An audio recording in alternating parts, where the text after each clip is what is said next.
Hello, I'm Bob Harris. Welcome to the Durhamans Educational Video Series.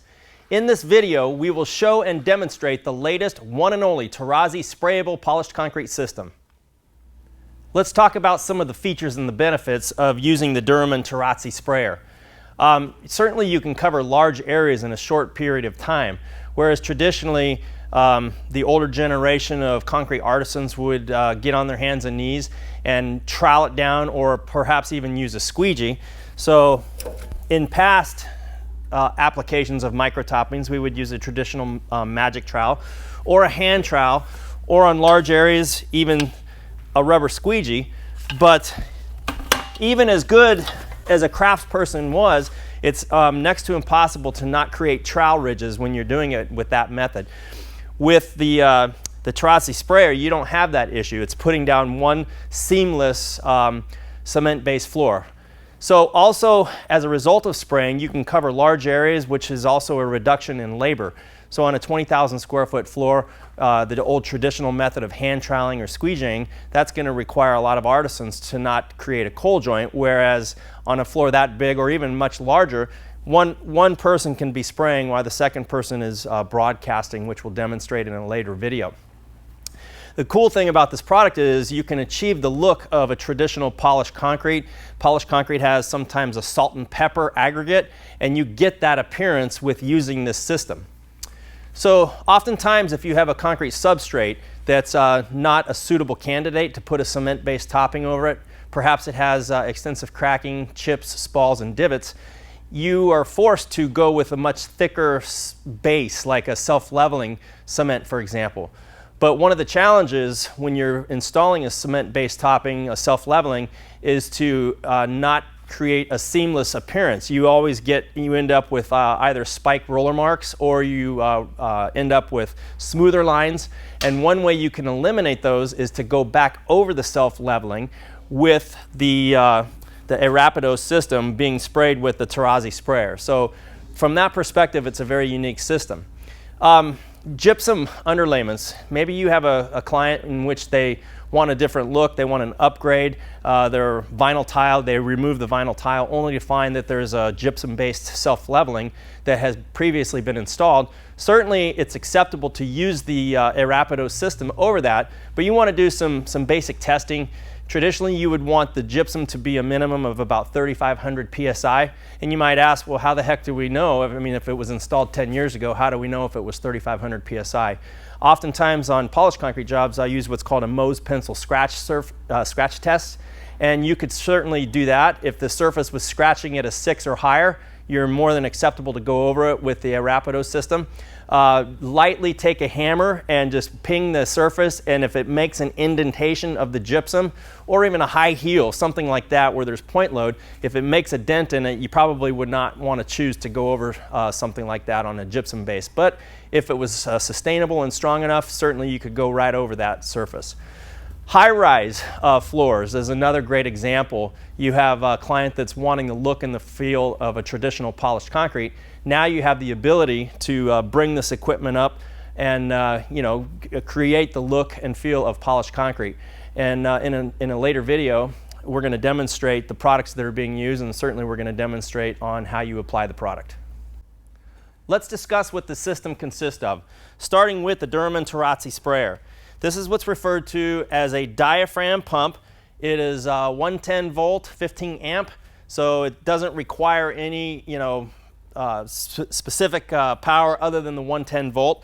Certainly you have the hose that connects from the sprayer to the spray nozzle, which we'll demonstrate in a later video. A key component of the system is CP1000. CP1000 serves two functions.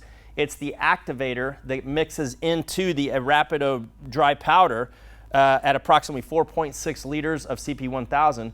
But equally important is the CP1000 goes down as a primer coat on the substrate, which we'll demonstrate in a later video. You have the Arapido, and in some instances, you might choose to tint it. And you can use aqua color, comes in a variety of different colors, that is mixed into the CP1000, and then you mix the components together and you get your integrally colored Arapido system that's sprayed down. Another key component is this screen, and what we want to do is once we mix our CP1000 with our Rapido, we put this over the top of a clean 5-gallon bucket and we dump the previously mixed wet material into the screen here. The last thing that we want is during our spray application is any small particulate that could possibly clog the tip. So we screen it to make sure that it's in fact clean material that's running through our Terrazzi sprayer. So also as part of the system, you have another key component which is called the cast-on. And so the cast-on is what we're actually broadcasting into the previously sprayed Rapido system. Now, if you choose to, if you wanted to get some additional accenting, you could use a color-fast dry pigment powder basically that mixes into the cast-on. And so you can get some tonal differences and create some really attractive looking floors combining these components. So we'll show you in a later video the mixing of the product. It mixes with a traditional drill. And then once the material has fully cured, typically the next day, we come back with a traditional swing buffer and we have a white pad. But one of the keys to that is we use a 100 grit honeycombed traditional diamond pad. And what I've found to work really successfully is to use a spray adhesive. What we'll do is we'll spray the pad and then we'll spray the backs of these, and it just helps stick onto the pad so that when you turn the buffing machine on, the pads don't sling off of the white pad, so which we'll be demonstrating. Once you've done that, you want to certainly vacuum any dust or particulate. Not a bad idea to run a damp mop over the surface just to get any residual dust off of the floor. And then once the surface has had adequate dry time, the next and final steps would include putting your top coats or your clear coat sealers over the top. So for the next videos, we're going to be demonstrating the Purdue U90, which is a high solids polyurethane coating. And if you're concerned about maybe odor or budget and you want to go with a little bit lower solid system, you can consider the Purdue A03, which is a water-based acrylic system, which is really nice, but you don't have the odor. So stay tuned for the next series of videos. You've made your investment on your brand new Duraman Terrazzi sprayer. This is how it's going to come to you packaged in a crate. So you'll either have to pry off the lid or in some cases take a screw gun and take the screws out of the lid. You simply take the lid off. It'll have packing paper. Take the components out of there.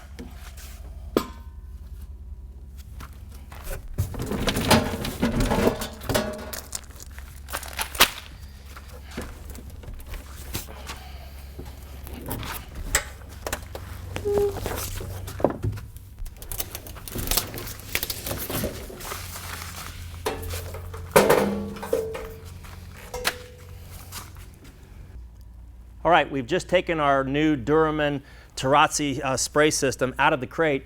Let's review the key components that are included in the crate along with our 110 volt 15 amp diaphragm sprayer. Included in the crate is a 3/8 of an inch hose, which we'll demonstrate in a later video, which connects to the sprayer. Now you'll notice here we have some thread protectors. All you simply want to do is it's threaded, so of course these are only just to protect the threads, so you just want to take those off. So this will attach to the Terrazzi sprayer. Then what we will do is we're going to reduce from the 3/8 of an inch down to a 1/4 inch, which will attach to the spray gun. Also, we have our hopper, which we'll demonstrate shortly how it attaches to the Terrazzi sprayer. We have our spray gun, which will connect to our 1/4 inch line. And in the box, we have our tip and sprayer, basically. Spray tip in this size is a 531. The 5 represents the spray pattern width. It's a 5-inch. And its .31 is the orifice size, which is right here.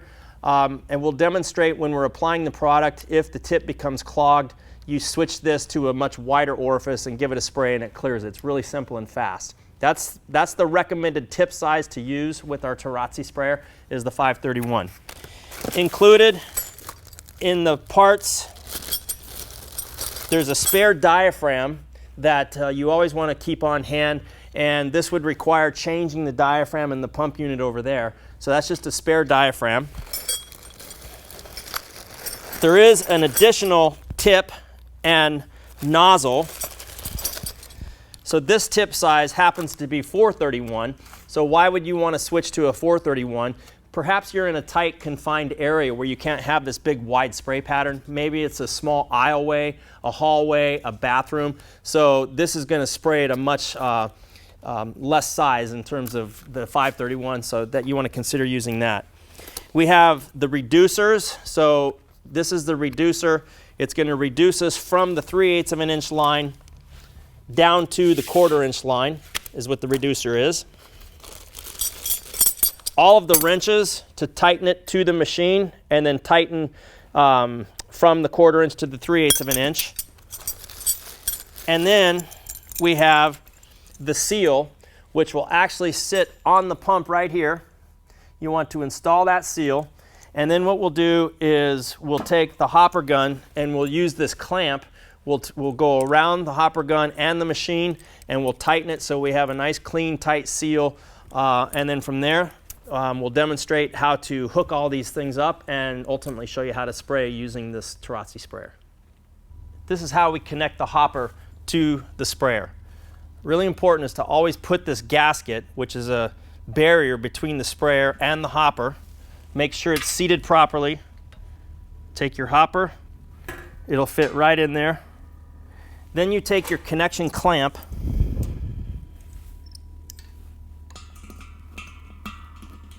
which is threaded. So all I'm going to do is thread this clamp until I get a tight, snug connection. And from there, we'll take this hose, insert it into the hopper. Keep in mind, when we are spraying the Arapido, this hose has nothing to do with that. This is simply to recycle water during the cleaning process. So after we're done with our spraying of our system, we would fill the hopper with the water, and this just recycles the water.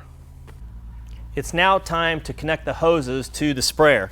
So we're going to start with connecting our 3/8 inch diameter hose. Remember, as we talked previously in a video, these are thread protectors, so you simply remove that. Now, just let you know, this is a 40-foot long hose. A good tip to consider is if you're doing samples only, contact Durman, and they offer smaller hose lengths. The diameter is the same, but they offer this hose in a 10-foot length. Why would that be important? Think about it, that's 40 feet of material that's going through that hose. And so that's a lot of material that's going to be wasted when it comes time to clean it. So by using a shorter length hose, 10 feet for example, you're saving a lot in material. Typically, you would only be using 5 pounds of Arapido to make sample boards. So we're taking our 3/8 of an inch hose, connecting it to the sprayer. You want to make certain that all of the connections are in fact tight. So go ahead and crank them down pretty good and tight. One way you can check the connections is put a third volume of water in the hopper once everything is connected. And actually you're priming everything with water. And I want to go ahead and spray the water. And I'm going to check to make sure that all the connections are tight. The next connection is to take the reducer. So we're reducing from a 3/8 diameter hose down to a 1/4 inch diameter. So we're going to go ahead, put that in there.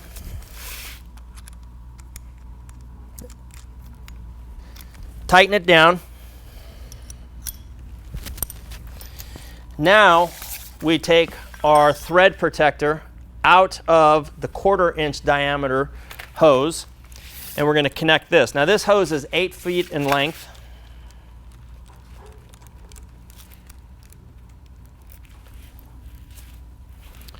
We would then tighten that snug. And the second to the last connection that we have is the 1/4 inch hose now connects to the spray gun.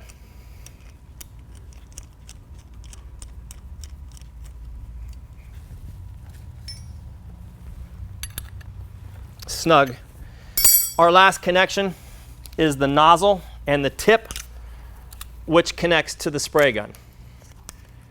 Now this is simply hand tight. You don't need to use a tool to over tighten this. You want to make sure that the nozzle is positioned in the correct position before you cinch it all the way down tight, like so. All of our connections have been made.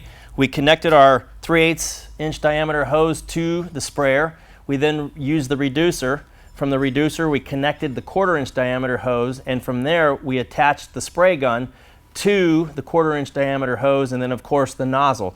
Now it's time to turn the machine on. Some important considerations to take into account is always have the water valve and the pressure valve here in the off position. What happens is if the pressure valve was full on or even half on, and then we switch the machine on, it draws too many amps and it's very prone to breaking the circuit breaker, tripping the circuit breaker. So it is important, make sure these two valves are off prior to turning the machine on. A couple of other considerations on your Terrazzi sprayer is oftentimes Durman will get a phone call when the contractor turns the machine to the on position and immediately tries to spray and he's not getting any pressure. Give it a few minutes, 3 to 4 minutes to allow it to build pressure and then give it a try. So take that consideration into account. Also, maintenance of the sprayers is crucial. Keep in mind, we're spraying cement through all of these components. So we want to make sure that we keep the machine clean, and inside of here is a spring-loaded ball. I don't know if I'll be able to twist it over for you to see, but right here is a spring-loaded ball, and it's a good idea, whether it's a used machine or a brand new machine, just go down there, it's spring-loaded. Right there, I could feel it depressing. You want to make sure that that's functioning. If that's not functioning, you will not get the unit to spray. So another good tip I've heard of contractors doing is once they've cleaned the machine, is just to take 1 to 2 drips of dish soap at the end of the cleaning process, and just drip in 1 to 2 little drips as a lubricant. And the next time you use the machine, you're going to flush it with water anyways to make sure it's spraying properly, and it'll flush that right out, and that's going to help preserve that little spring-loaded ball. In preparation for the Terrazzi system, we're getting ready to apply CP1000 as a prime coat. Before we do that, let's talk about the proper surface preparation.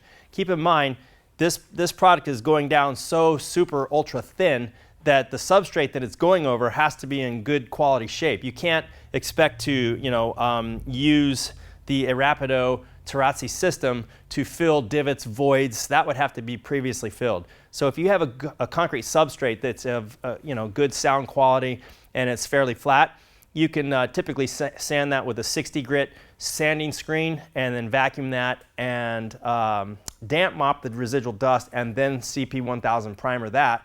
If you're going over a self-leveling overlay cement, you would want to, at a minimum, somewhere between a 80 grit to a 100 grit sanding screen. Same thing, vacuum and damp mop just any residual particulate. And the same thing we had talked about going over gypsum. So make sure that you've properly prepared the substrate prior to this step, which we're about to demonstrate, which is the CP1000. Now, in past applications and past videos, we've talked about applying the CP1000 in 2 applications. For best results, what you would prefer to do is apply the CP1000 on day 1, and then while that system is drying, do all of your necessary prep, get your mixing station set up, get everything ready to go, and let that dry overnight. And the following day, just prior to your Terrazzi application, you would apply a second coat, and once that was tack-free and dry to the touch, then you would start the application. We have had applicators successfully apply the same day. You would want that first application of CP1000 to dry probably a minimum of 4 hours to be sure that there's no outgassing, to make sure it's all dry. And then come back with your second light coat, and once that's tack-free, you can go back over that with the Terrazzi system. So it can be done in one day. Just don't try to cut corners. Let that first coat dry for a full 4 hours, or when in doubt, apply the application the previous day to the Terrazzi application. That's the most time-tested method. So in terms of applying the CP1000 as our prime coat, probably the fastest way to do it is to have the product in a pump-up sprayer, and while one person is spraying it down, you have a second person back rolling.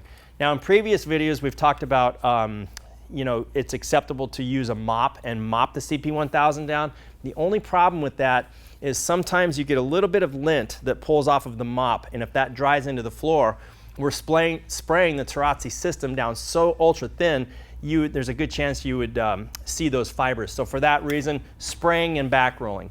For today's purposes or demonstration, we're simply going to just dump some of the CP1000 onto the surface of our previously prepped substrate, and we're going to roll it down. And then this is the first application, and we would let that dry the minimum of 4 hours or until the next day. Once it's 100% dry, we'll put our second application. Once that's dry, we come back and we spray down the Rapido system, the Terrazzi system, and we'll demonstrate that shortly.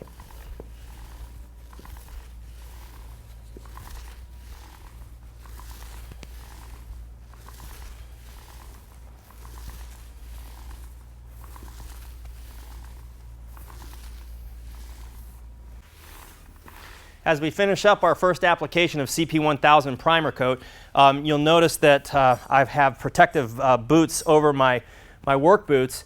The last thing you want to do, keep in mind this is such a very thin system, is we don't want to contaminate the substrate, nor do we want to have any boot prints or in the form of dirt come back through our Terrazzi system.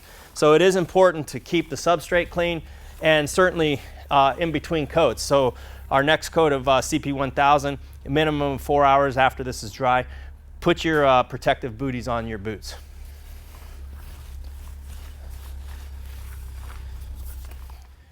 Okay, we're back roughly 4 hours after the first application of CP1000. I'm checking our first coat is tack-free. I don't feel any stickiness or tackiness to the surface. We've just completed or are about to complete our second application of CP1000, and once this is dry to the touch and it's no longer sticky, we go right on to the next step, which is the spray application of our Terrazzi.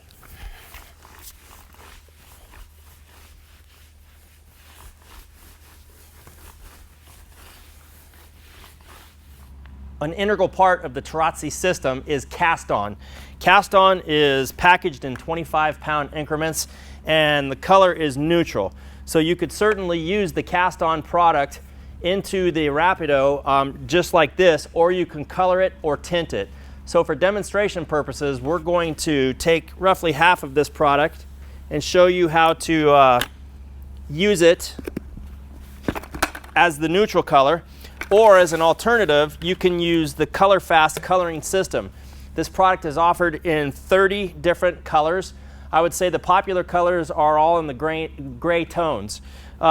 Usually, per 25-pound pail, we'll use anywhere from 3/4 of a cup to 1 cup of the Color Fast pigment.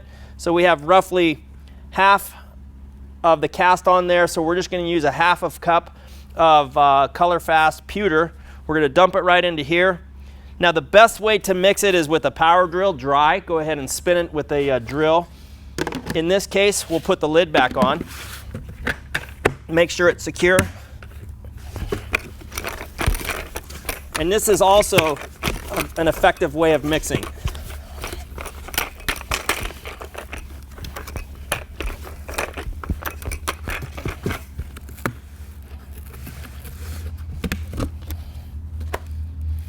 As I mentioned earlier, for best results, take a dry drill paddle, mix it with that. For demonstration purposes, I'm just going to take my gloves, give it another thorough mix. And as you can see, there's just a very subtle difference between the natural and the side over here tinted with the pewter Color Fast.